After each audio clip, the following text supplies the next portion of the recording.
मैं संदीप मिश्र ज्ञान गंगा के माध्यम से आज आपको हिंदी का पहला चैप्टर व्याकरण का पढ़ाने चल रहा हूँ। अलंकार।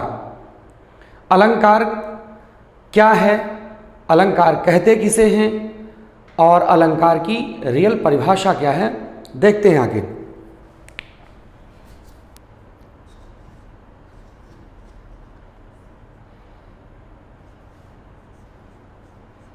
अलंकार बहुत लंबी व्याख्या न करके इसका सीधा सीधा जो अर्थ है शब्द का, शाब्दिक अर्थ, वो दो शब्दों से मिलकर ये अलंकार बना है। अलम धनकार। अलम शब्द का अर्थ होता है आभूषण और कार का अर्थ होता है करने वाला। इस तरह से बच्चों दो शब्द बने अलम धन कार, अर्थात आभूषण और करने वाला। आभूषण का मतलब यहां उस हो जाएगा आभूषित, आभूषित यानी आभूषित करने वाला। आचार्य दंडी ने, आचार्य दंडी ने इसकी परिभाषा दिया, काव्य शोभा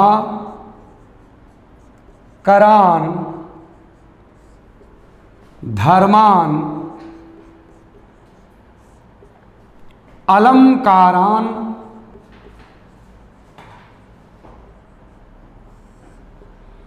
प्रचक्षते।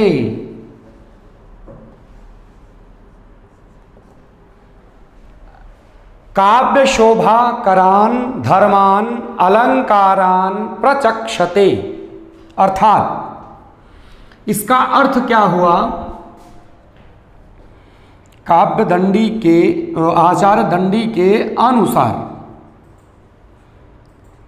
क्या हुआ, काव्य शोभा करान धर्मान अलंकारान प्रचक्षते। अर्थ इसका हिंदी अर्थ क्या हुआ, काव्य की शोभा बढ़ाने वाले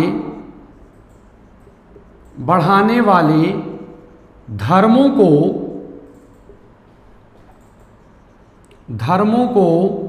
अलंकार कहते हैं, अलंकार कहते हैं। काव्य की शोभा बढ़ाने वाले धर्मों को अलंकार कहते हैं। अभी तक मैंने देखा अलंकार किसे कहते हैं, इसके विषय में जाना। अलंकार शब्द बना किससे बच्चों, अलम धन कार।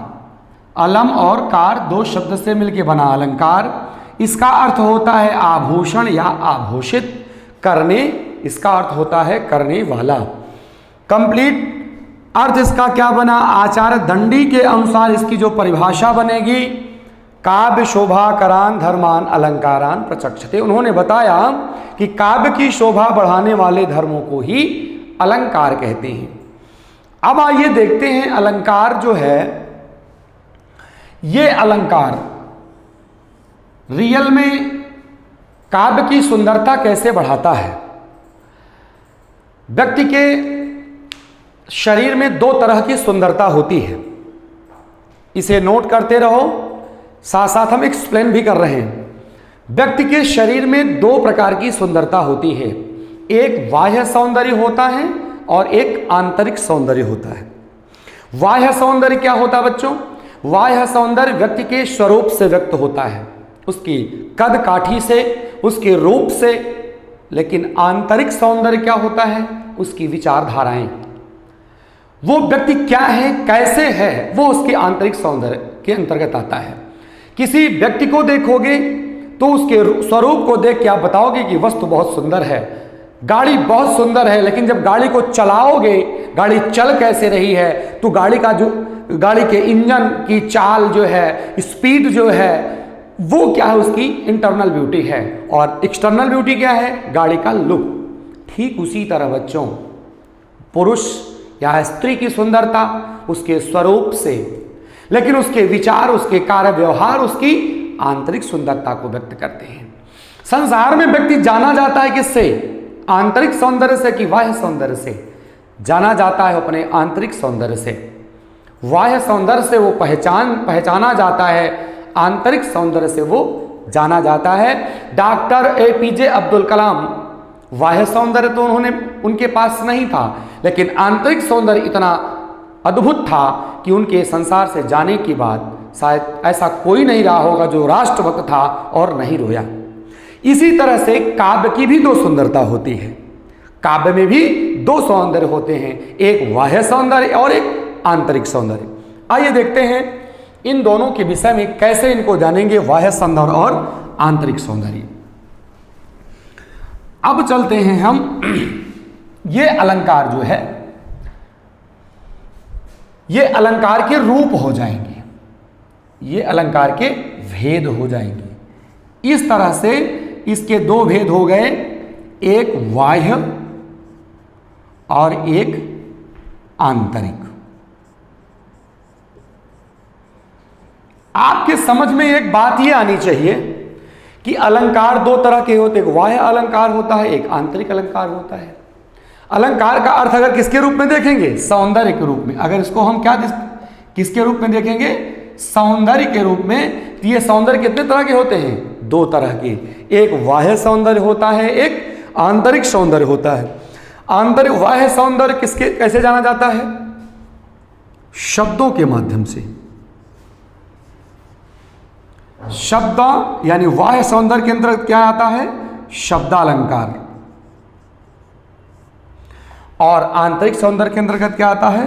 अर्थालंकार।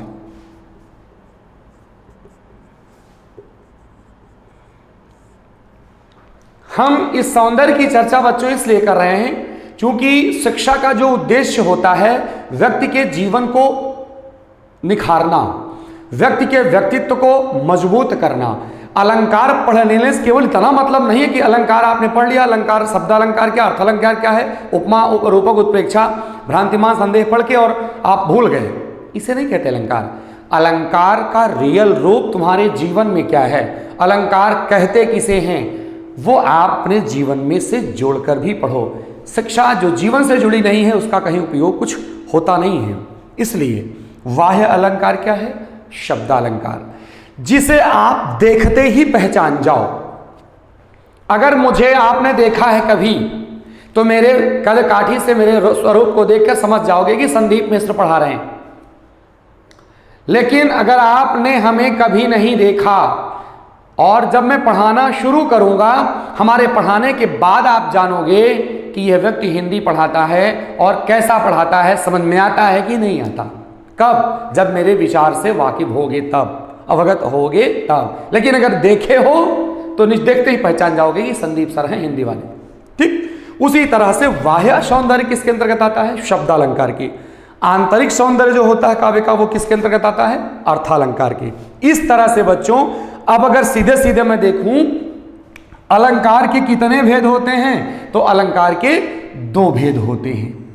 अलंकार के दो भेद हो गए, एक क्या हो गया? शब्दालंकार, एक हो गया अर्थालंकार। अब बात आती है तुम्हारे परिभाषा पर कि अलंकार के कितने भेद? दो। कितने? एक शब्दा, एक अर्था। कुछ विद्वानों ने अपने विचार मत व्यक्त किए हैं और उन्होंने अलंकार का एक तीसरा भेद बताया, इसे कहा जाता है उभयालंकार। उभयालंकार, इस उभयालंकार का क्या रोल है बच्चों? उभयालंकार का रोल बता दें आपको। संसार में व्यक्ति या तो बहुत अच्छा होता है या तो बहुत खराब होता है, ठीक है ना। या तो व्यक्ति में सुंदरता होती है लेकिन आंतरिक सुंदरता माने अच्छाई, उसमें अच्छे गुण नहीं होते। अगर व्यक्ति में अच्छे गुण हैं तो उसके अंदर सुंदरता नहीं होती, वह सुंदर नहीं होता। लेकिन संसार में कुछ ऐसे भी व्यक्ति हैं, लेकिन वो रेयरेस्ट होते हैं। कौन? जिनके अंदर बाह्य गुण भी जो सुंदर भी हैं और विचार से भी बहुत अच्छे हैं। भगवान राम को देख लो, सुंदर भी हैं, सुंदर भी थे और विचार से भी अच्छे, माने उनके अंदर इंटरनल ब्यूटी एक्सटर्नल ब्यूटी दोनों ब्यूटी थी। इसलिए जो अलंकार, ऐसा अलंकार, ऐसी काव्य पंक्ति जिसमें अर्था शब्दालंकार भी हो और अर्थालंकार भी हो, एक ही पंक्ति में दोनों अलंकार पाए जाते हैं, उस अलंकार को क्या कहा जाता है? उभयालंकार।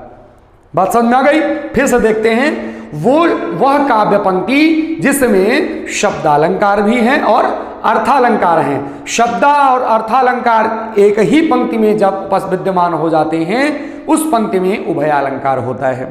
ठीक है। लेकिन जहां केवल शब्दालंकार होता है, जिस पंक्ति में केवल शब्द से निरूपित हो रहा है भाव सौंदर्य, वो शब्दालंकार, और जिस पंक्ति में केवल अर्थ से सौंदर्य स्पष्ट हो रहा है, वहां पर अर्थालंकार। तो आइए अब सबकी परिभाषा देख लेते हैं। शॉर्टकट में से परिभाषा देखेंगे बेटा।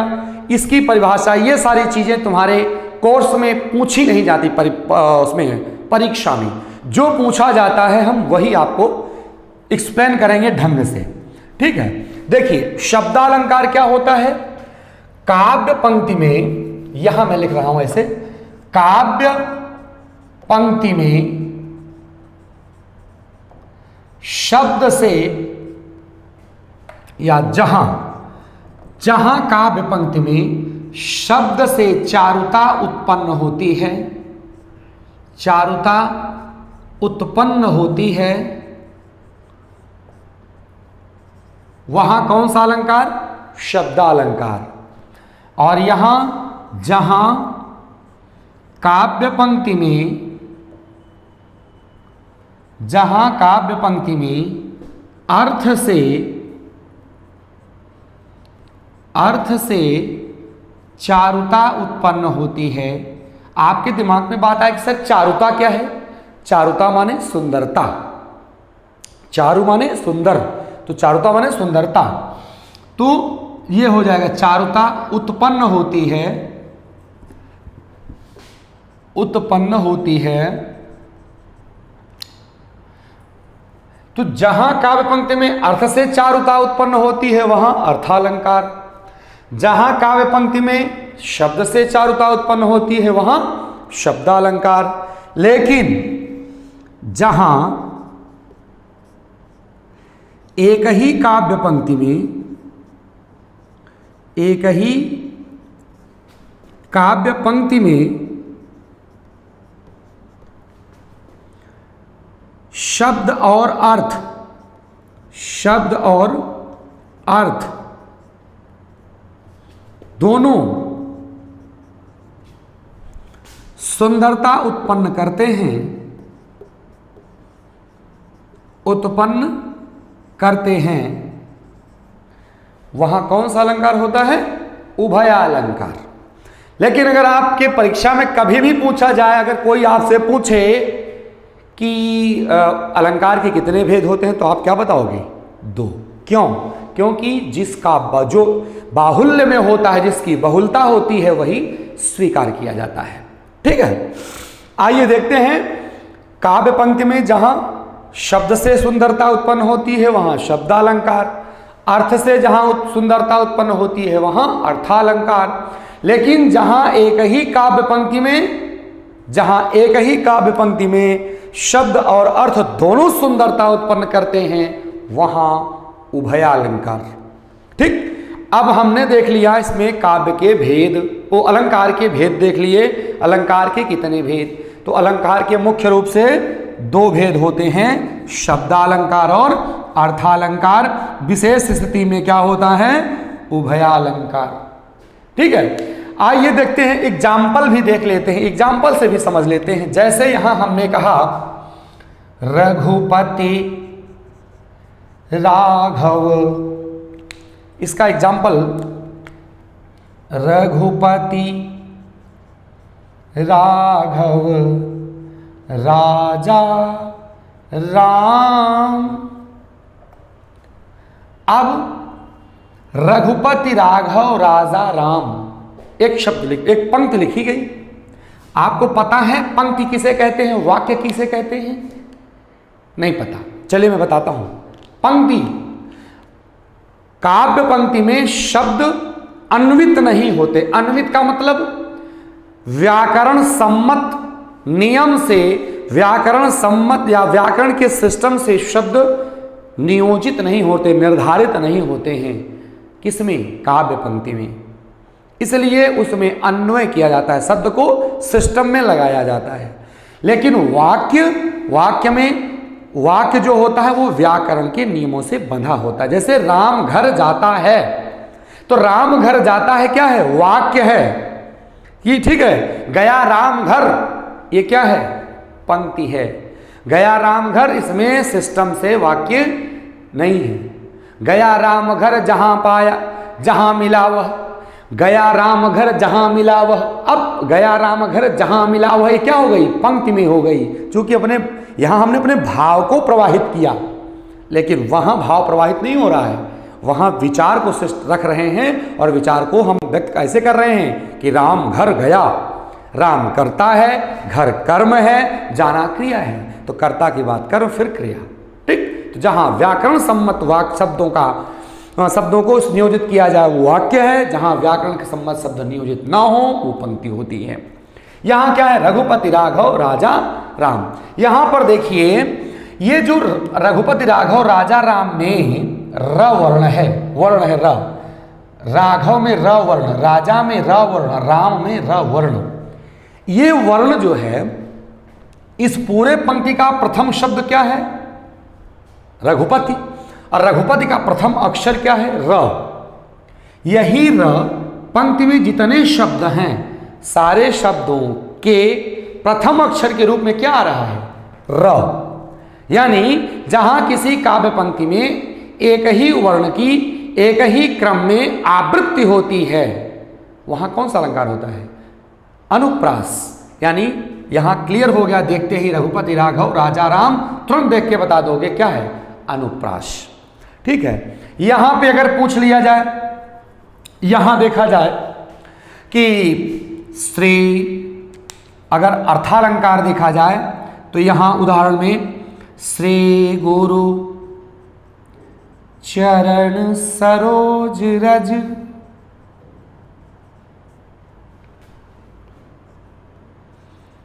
निज मन मुकुर सुधारी। आइए देखते हैं बच्चों, यहां पर श्री गुरु चरण सरोज, निज मन मुकुर। अब चरण सरोज और मन मुकुर में रूपक अलंकार है। चरण रूपी कमल, मन रूपी दर्पण। तो यहां पे क्या है? जब तक हम अर्थ नहीं निकालेंगे तब तक इसका सौंदर्य स्पष्ट नहीं हो पाएगा।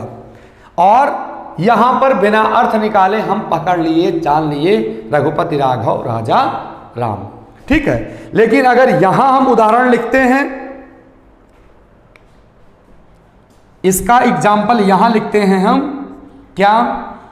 कि रावण सिर सरोज बनचारी,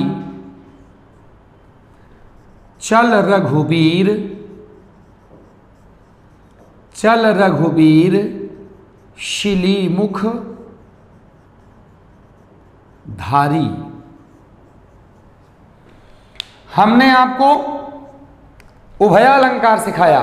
रावण सिर सरोज बनचारी, चल रघुबीर शिली मुखधारी। देखिए, रावण के सिर रूपी सरोज, यहां सिर सरोज में क्या है? रूपक अलंकार है, रूपक अलंकार है। और शिली मुख शब्द में श्लेष अलंकार है। इस शिली मुख के दो अर्थ होते हैं। एक का अर्थ होता है भौरा, और एक का अर्थ होता है बाण।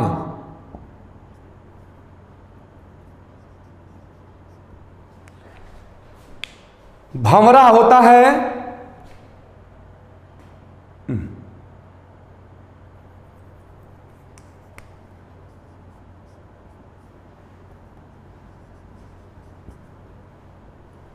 एक का अर्थ होता है भंवरा, एक का अर्थ होता है क्या? बाण। तो एक शब्द में जहां दो अर्थ या दो से अधिक अर्थ होते हैं वहां क्या होता है? श्लेष। और यहां क्या है? रूपक। तो एक ही पंक्ति में दो अलंकार पाए जा रहे हैं। ठीक है। रावण सिर सरोज बनचारी, चल रघुवीर शिली मुखधारी। इसमें क्या है? एक ही पंक्ति में दो अलंकार हैं, यानी शब्दालंकार भी है और अर्थालंकार है, इसलिए यहां पर उभयालंकार है। अभी तक हमने अलंकार के भेद पढ़े बच्चों। पहला, अलंकार किसे कहते हैं ये पढ़ लिया, परिभाषा जान लिया। अलंकार के भेद कितने होते हैं ये सीख लिया। तो अलंकार के भेद कौन कौन से होते हैं? दो। एक बाह्य अलंकार, बाह्य सौंदर्य यानी शब्दालंकार, आंतरिक सौंदर्य यानी अर्थालंकार। और जब दोनों सौंदर्य एक साथ हो तो कौन सा अलंकार होगा? उभयालंकार। आगे चलते हैं अब हम। सबसे पहले शब्दालंकार यानी बाह्य सौंदर्य के अंतर्गत।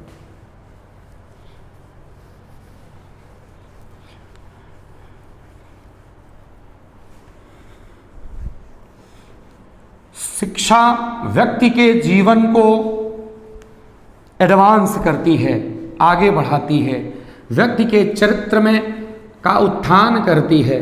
और शिक्षा जो जीवन से न जुड़ी हुई हो वो शिक्षा किस काम की? ठीक है। इसलिए तुम्हारे यहाँ जितने भी कविताएं हैं, जितने भी निबंध हैं, जितने भी कुछ भी पद दिया गया है तुम्हारे कोर्स में, वो तुम्हारे जीवन को एक नई दिशा देने के लिए, और अध्यापक का फर्ज है कि उस सारे चैप्टर को आपके जीवन से जोड़कर बताए कि उस चैप्टर से आपको आपके जीवन को क्या मिल रहा है, आप अपना जीवन कैसे जियोगे। एमए हमने बहुत एमए कर लिया, 5 विषय से एमए कर लिया, लेकिन हमारी वो शिक्षा हमारे जीवन से नहीं जुड़ी, किस काम की? हमको कुछ मूल्य मिला उसका? कुछ नहीं। इसलिए जो पढ़ें उसको जोड़कर, जीवन से जोड़ के पढ़ें। आइए सबसे पहले अब चलते हैं बच्चा हम शब्दालंकार। शब्दालंकार क्या है? अभी हमने परिभाषा बताया, जहां शब्द से चारुता उत्पन्न हो, जहां काव्य पंक्ति में शब्द से या शब्दों से, दोनों हो सकता है, शब्दों से चारुता उत्पन्न हो, चारुता उत्पन्न होती है, उसे कहते हैं क्या? शब्दालंकार। आपके कोर्स में होते तो शब्दालंकार 5 हैं, लेकिन आपको पढ़ना क्या है? 3। इसके 3 भेद पढ़ने हैं। पहला पढ़ना है अनुप्रास अलंकार। पहला पढ़ना है अनुप्रास।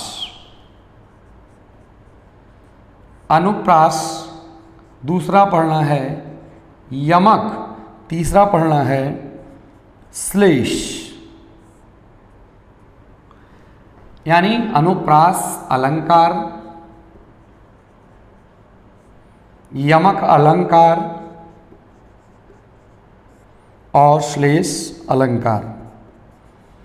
अब यहां ये आपके परीक्षापयोगी शीर्षक हैं। आपकी परीक्षा में पूछा जाएगा, अनुप्रास अलंकार को सोदाहरण समझाइए, या अनुप्रास अलंकार की उदाहरण सहित परिभाषा दीजिए। ठीक। अनुप्रास अलंकार की परिभाषा लिखना होगा और अनुप्रास अलंकार का उदाहरण लिखना होगा। एक तो ये परीक्षा में होगी, ये शब्द है अनुप्रास अलंकार की। तो देखिए यहां मैं लिख रहा हूं क्या क्या पूछा जाता है, लाभ क्या होगा तुमको अनुप्रास पढ़ने से। पहली चीज तो पहला जो सबसे है तो परीक्षा में पूछा जाएगा इसकी परिभाषा। अगर आप केवल परिभाषा रट लेते हो, अनुप्रास की परिभाषा रट लेते हो कि जहां किसी काव्य पंक्ति में एक ही वर्ण की आवृत्ति होती है वहां अनुप्रास, या जहां किसी काव्य पंक्ति में कोई वर्ण एक ही क्रम में दोहराया जाता हो या बार बार आता हो वहां अनुप्रास अलंकार होता है, 2 नंबर मिल जाएंगे। लेकिन उदाहरण आपने दे दिया, चारुचंद्र की चंचल किरणें खेल रही हैं जलथल में, या मुदित महीपति मंदिर आए, या रघुपति राघव राजा राम, लिख दिया, 2 नंबर मिल गया। एक तो जनरल रूप से परिभाषा हर बच्चा कक्षा 9 से 8, 6, 7 से बच्चे याद करते पढ़ते चले आ रहे हैं, लेकिन आप इंटरमीडिएट में हो, इंटरमीडिएट के बाद सारे कंपटीशन लगभग शुरू होते हैं, ठीक है, कुछ ग्रेजुएशन के बाद, और आगे चल के हम सब लोग कंपटीशन में भी यही चीज पढ़ाते हैं, अनुप्रास यमक श्लेष, अनुप्रास यमक श्लेष, उपमा रूपक उत्प्रेक्षा। जो टीजीटी की तैयारी कर रहे हैं उनको भी, जो पीजीटी की तैयारी कर रहे हैं उनको भी, वो इंटर कर लिए हैं, बीए कर लिए हैं, एमए कुछ बच्चे कर लिए हैं, लेकिन वो भी उपमा और रूपक उत्प्रेक्षा में भेद नहीं समझ पाते, कंफ्यूज हो जाते हैं, सिद्ध नहीं कर पाते उपमा क्यों है, रूपक क्यों है। तो बच्चा अगर आप ढंग से पढ़ लोगे अनुप्रास क्या है तो आप भूलोगे नहीं। और दूसरा इसका उपयोग क्या आता है जानते हो? दूसरा उपयोग बच्चा इसका होता ये है, जैसे काव्य पंक्ति पढ़ रहे हो तो काव्य पंक्ति में आपसे प्रश्न पूछे जाते हैं ना, एक कविता दे दी गई, उस कविता में आपसे पूछा जाएगा प्रस्तुत पद्यांश में कौन कौन से अलंकार हैं, प्रस्तुत अवतरण में कौन कौन से अलंकार हैं। जब आपको अलंकार पहचानना ही नहीं आ रहा तो कैसे बताओ कौन कौन से अलंकार हैं, कौन सा रस है, रस का जो अस्थाई भाव है, रस की गहराई, रस को पहचानना आपको आ ही नहीं रहा है, कैसे पहचानोगे? रस पहचाना जाता है किससे? अस्थाई भाव से, ठीक है। फिर अलंकार हो गया, फिर छंद, कविता किस छंद में बंधी है, किस छंद में, जैसे आपको पवन दूतिका है, पहला छंद है आपके पवन दूतिका उसका काव्यांजलि का, बैठे खिन्ना यक दिवस वह गे हमें थी अकेली, आके आंसू जिगल से थे धरा को भिगोते, धीरे आई इस सदन में पुष्प सदगंध कोले, प्रातः वाली सुपोन इसी काल वातायनों से। एक स्टैंजा यही दे दिया गया, पूछ लिया प्रस्तुत उपर्युक्त पद्यांश में कौन सा छंद है, आपकी हवा खराब, छंद की पहचान होगी तभी तो बता पाओगे ना, मंदाक्रांता छंद है, कौन सा रस है, विप्रलंब श्रृंगार है, कौन सा अलंकार है, मानवीकरण है, अनुप्रास है और अतिशयोक्ति है। ये कैसे पहचानोगे बेटा? जब अलंकार के लक्षण आपको पता होंगे। भाई डॉक्टर किसी को पकड़ता है नब्ज, मुंह देखता है, आंख देखता है, लक्षण उसको तो याद है ना कि इसका लक्षण क्या होता है, देखा तुरंत पता चल गया कि इसको ये रोग है, उसी के अनुसार दवा लिख देता है, रोग ठीक हो जाता है। उसी तरह आपको लक्षण भी पहचानना होगा और इसकी परिभाषा भी रटनी होगी, ठीक। तो पहली चीज आपको देखना बच्चा परिभाषा, और फिर उस परिभाषा के लक्षण को स्मरण रखना है, क्योंकि लक्षण से आपको पद्य में पहचानने में सहायता मिलेगी। तो परिभाषा हम क्या लिखेंगे जानते हो? ये अनुप्रास बना है 3 शब्दों से मिलकर, अनु धन प्र धन आस। कुछ हमारे भी शिक्षक विद्वान बताते हैं अनुधन प्रास, कोई सीधे सीधे तोड़ देते हैं अनुधन प्रास। जते भी टूटा किससे है? अनु शब्द, प्रा उपसर्ग, फिर आस, अनु उपसर्ग लगा है और प्रा शब्द में आस प्रत्यय लगा है। प्रा का मतलब क्या है? बार बार। आस का मतलब क्या होता है? रखना या आना। इसके 3 अलग अलग अर्थ हैं। अनु का मतलब होता है पीछे, प्रा का मतलब होता है बार बार, और आस का मतलब होता है रखना या आना। यानी अनु का मतलब पीछे, और प्रा का मतलब बार बार, और आस का मतलब क्या होता है? रखना या आना। अब बन का क्या निकला? एक हमने अपनी नई ट्रिक तैयार की है, उसको याद करने के लिए वर्णानुक्रम,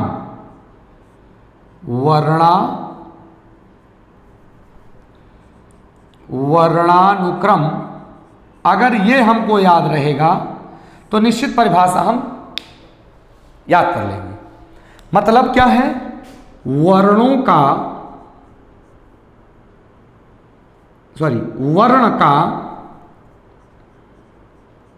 वर्ण का पीछे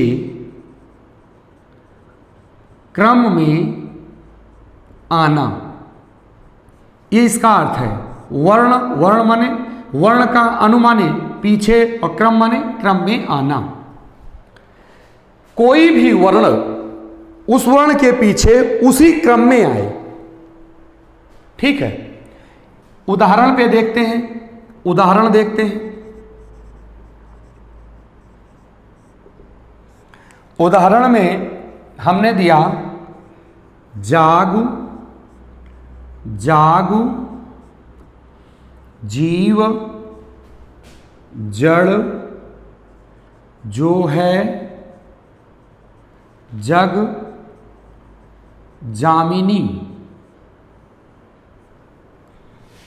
देह, गेह, नेह, देह गेह नेह छाणी, जैसे घन दामिनी। आइए देखते हैं। हमने कहा वर्ण का पीछे क्रम में आना। आइए देखते हैं इसका मतलब क्या है। वर्ण क्या है हमारा? वर्ण है क्या? इस पूरे पंक्ति में जागु एक शब्द है। जागु क्या है? शब्द है। और इस जागु शब्द का पहला अक्षर क्या है? वर्ण क्या है? ज। इस जागु में पहला वर्ण क्या है? ज। इसमें ज, ज, ज, ज और ज। हमने जहां काले पेन से रेखांकित किया है वो क्या है? वर्ण। क्या हुआ है? पीछे। इस जा के बाद ये किसके बाद ये, इसके बाद ये, इसके बाद ये, इसके बाद एक भी बाद एक आ रहे हैं, लेकिन बाद में क्या आता है? इसका होना जरूरी है। क्या? क्रम का। ऐसा नहीं कि यहां जा पहली बार आया तो यहां तीसरी बार आया, यहां चौथी बार आया, तब नहीं होगा अनुप्रास। अगर इस शब्द में जा पहले स्थान पे है तो जितनी बार जा आए पहले स्थान में ही हो, यह है उसका क्रम। अनु का मतलब पीछे, वर्ण का मतलब अक्षर। कोई भी अक्षर उसी क्रम में बार बार आए। बार बार यानी 2 बार भी आ सकता है, 2 से अधिक बार भी हो सकता है, इसकी कंडीशन है। दूसरा, देह, नेह, गेह, नेह, देह गेह नेह। अब देखिए यहां पर जो ह वर्ण है, ये ह वर्ण देखिए, हा में भी हा दूसरे अक्षर पे, हा दूसरे अक्षर पे, हा दूसरे अक्षर पे 3 बार आया, अनुप्रास है। तो यहां जब प्रथम अक्षर के रूप में आवृत्ति हो रही है जा की, यहां हा की दूसरे अक्षर के रूप में, अंतिम अक्षर के रूप में आवृत्ति हो रही है, इसलिए यहां पे क्या है? अनुप्रास। इसी को क्या कहते हैं? वर्णानुक्रम। अब इसकी परिभाषा क्या निकलेगी? इसका ये था मतलब शाब्दिक परिभाषा, ये था शाब्दिक अर्थ या परिभाषा। अर्थ जान लो, अर्थ। अब मैं बोल रहा हूं इसकी परिभाषा। परिभाषा। अब परिभाषा क्या लिखोगे बच्चों?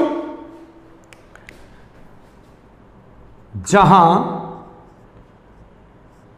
किसी काव्य पंक्ति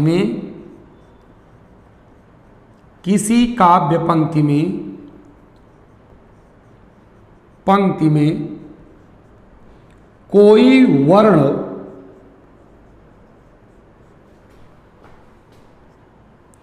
एक ही क्रम में 2 या 2 से अधिक बार आए, 2 या 2 से अधिक बार आता है, वहां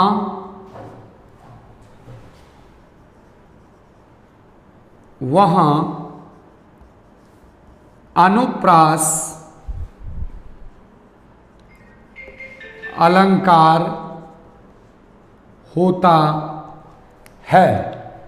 जहां किसी काव्य पंक्ति में कोई शब्द 2 या 2 से अधिक बार आता है, एक ही, जहां किसी काव्य पंक्ति में कोई वर्ण दो या दो से अधिक बार